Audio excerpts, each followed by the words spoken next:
Hello, I'm Dr. E.W. Manuel, the President of the Medical Society of the District of Columbia, and welcome to Washington Healthcare on Wednesday, otherwise known as WOW, MSDC weekly program devoted to informing and connecting the Washington, D.C. physician community.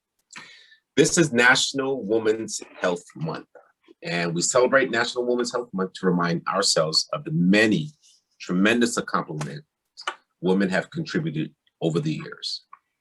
It's a time where we reflect and remind ourselves of what trailblazing women have done in the past and how they lead the way for the future.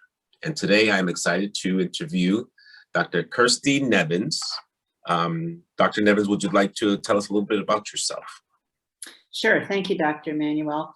My name is Kirsty Nevis. I am a OBGYN here in practice in Washington. I am part of the MedStar Georgetown University Hospital, and I am an assistant professor at the Georgetown School of Medicine. This is a fairly new role to me. I was in private practice for 20 years prior to this. I joined Georgetown a little over a year ago. Before that, I was in the Navy for 4 years. So that's been sort of my post-graduate training medical career. And currently I am president-elect for the Medical Society of DC, and looking forward to that for this end of this year. And as I said, I work in DC. I live in Virginia. I'm married, and I have a 22-year-old who's graduating college in a few months. So that's sort of me in a brief nutshell. Okay, that's a lot. That's a lot.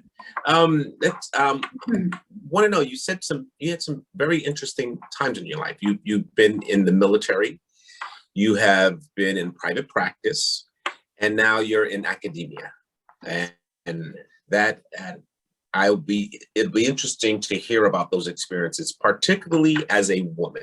Okay. I know people would say, well, as a woman physician, yes, I think that's important as well. But I think the perspective as a woman who happens to be a physician is also very unique in itself. So tell us, what inspired you to go to medical school and become a physician? That's always a very difficult question to remember back to. I think it just sort of happened, but I think, I always grew up kind of more of a science-oriented kid, and I think probably around high school, I decided I wanted to be a doctor, and I went to college with that intention, and I was pre-med in college, and I thought I actually would be a much more research-based physician initially, but I learned in college that really wasn't my interest as much, and I wanted more of clinical. So I kind of changed a little of my course at that point, at least my thinking. And then I'm kind of one of those people who went straight on through. So I went through college, and then I went into medical school, and then I went directly from medical school to residency, and then into the career. So that was sort of my path. So I would say, very early on, medicine, just sort of medicine oriented, never really strayed from that. So far, I haven't regretted the decision. So. Good to hear. How many women were in your graduating class? That's a little hard for me to exactly remember. I feel, I'm looking back a long time. I graduated from medical school in 1988.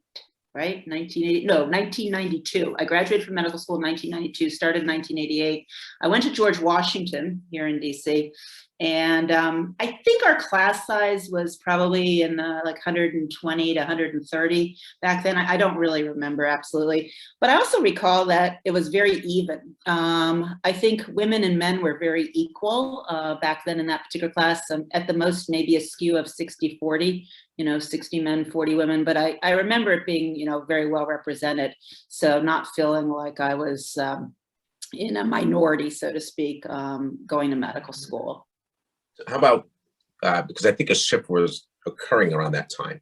What about residency? How many women were in your residency class? So residency, I think, is even back then was pretty significantly affected by the specialty. So I went into OBGYN, which, at that point was, I think, really beginning a huge shift toward women being in an OBGYN residency as opposed to men. So we definitely had more women than men.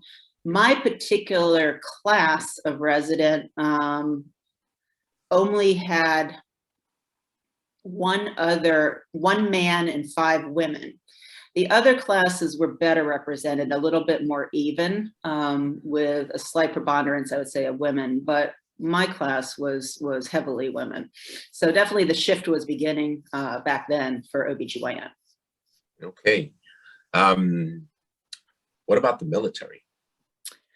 What was it like in women physician?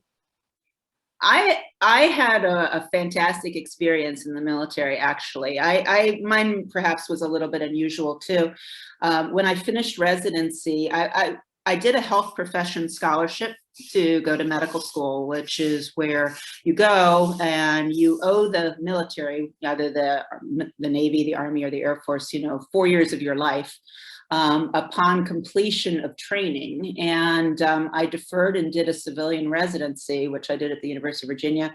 And then, so I went back into the military, really my first real military experience as an attending physician upon finishing residency. And I went to a military academic program, basically, which was at Portsmouth Naval Hospital. The Navy only has 3 programs. Back then it was San Diego, Portsmouth, and Naval Medical Center, which no longer really exists. But those were basically very similar to an academic institution. They were residency training programs. So the setup was very different than, for instance, going to the field and, working in a field hospital, or God forbid, these days going abroad, going overseas. So my experience was unique. I was basically in a pseudo university setting in the Navy. And back then, women in my department were actually very well represented. I remember that the division chief for benign OBGYN was a woman. I remember that the urogynecologist was a woman. The GYN oncologists were all men. The reproductive endocrinologists were all men, but the generalists and the MFMs were all men, but the generalists were much more equally represented at that point. And I never felt anything unusual per se by being a woman while I was in the military and in my department. It was very collegial, and women were very well respected there. And the residents, we had residents, so our residents were very equal also in terms of men and women at that point, in that OBGYN program in the Navy. Okay. Now in academia, so to speak, what is it like as a woman who's a physician? In my current position, Yeah.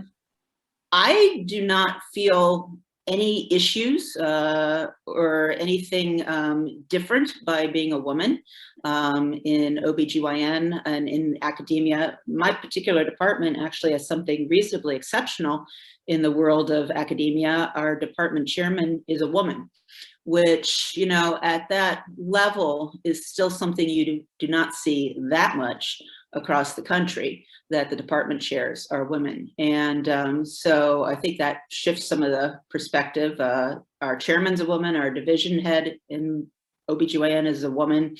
And we have, obviously, most of our MFMs are women, and our generalists for the most part are women. We actually are mostly women. We have 2 men currently who are attending physicians and 1 male MFM, and the rest are all women. So you can see it's sort of an interesting culture there. Yeah. It also shows that in hearing your story and having a similar path as you in OBGYN, we were about equal.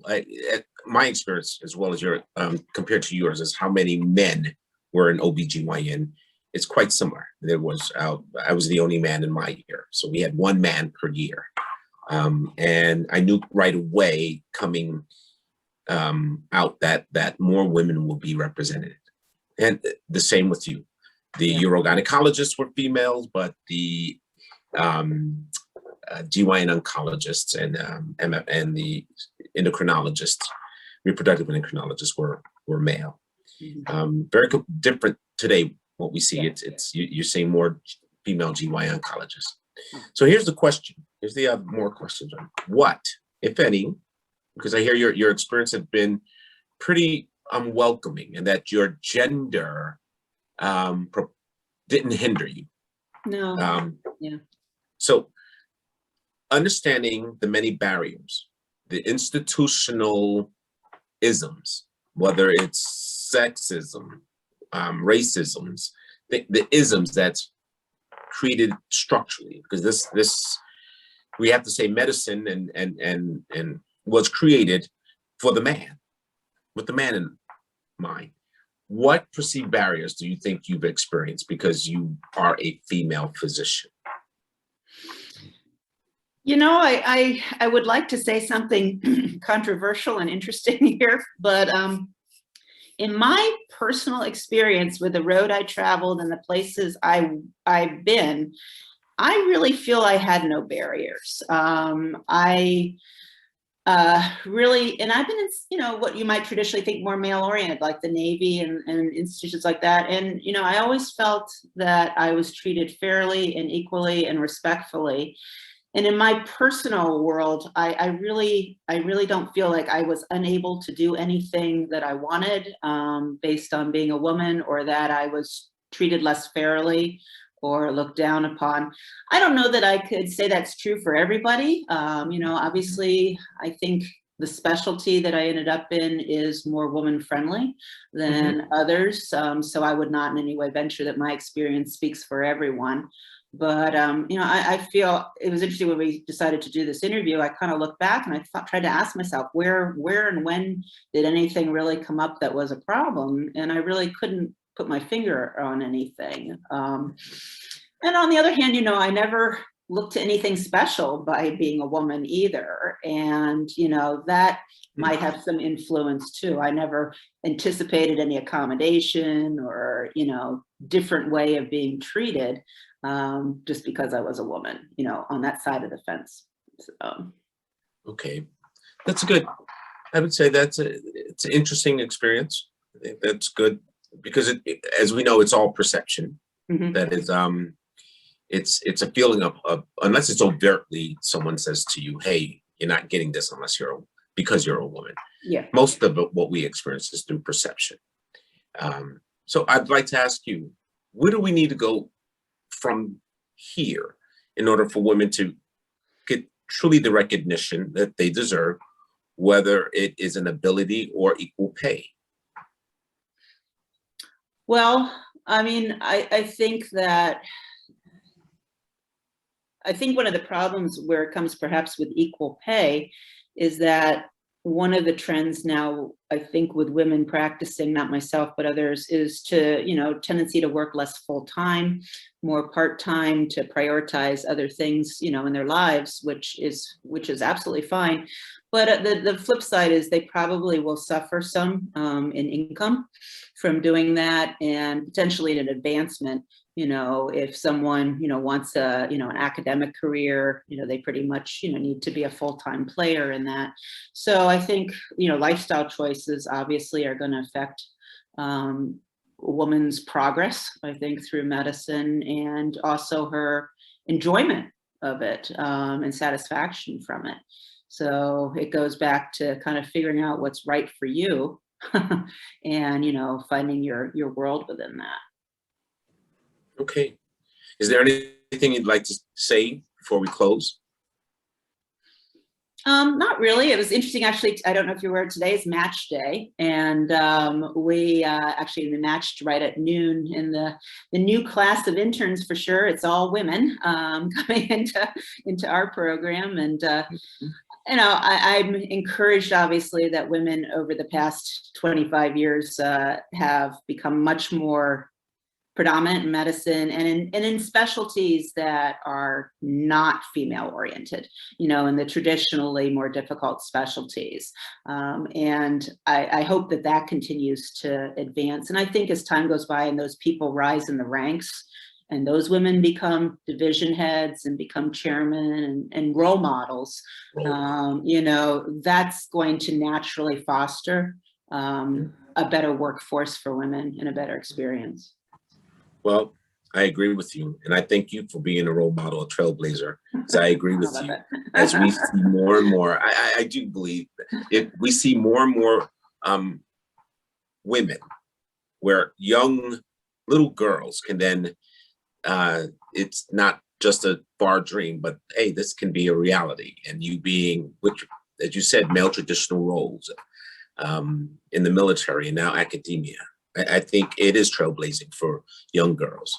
So thank you. And I hope you guys have enjoyed this important discussion with Dr. Nevins. For more information on our programs, please visit us at msdc.org and look under physicians. Thank you, Dr. Nevins. Thank you. Have a good afternoon. You too. Bye.